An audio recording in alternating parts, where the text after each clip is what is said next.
mutluluktan inan korktum yolumdan uzak. Yol bulur da kaybolursan, yerim yordum yok olursan, yağmur biraz bastırırsa tüm bulutlardan intikamım geçmez artık, dinmez aklım. Benim annem benim olmaz, benim yanlış ihtiyatım.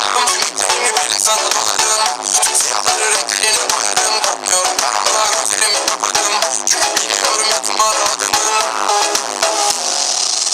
Tam gecenin köründe, koca gökyüzünde, ellerimde tamamlandım yardım. Birbirimize önce, gözlerimizin önünde, günler anlamında tamamlandım yardım. Sen ve ben karanlıkta onca yıldızının içinde, herkes görür kimse bilmez, sarmaş dolaş gökyüzünde. Sormam asla ne zaman bu son bulur, kıyamet kopsa cihan durur da bize yok, böylece savrulur. Gözlerinde kaybolur gökyüzünde yine başka zaman yolum. Bu kadar sever bize gel oğlum, öyle olsa nasıl bir yolculuk, nasıl sihirli bir mucize.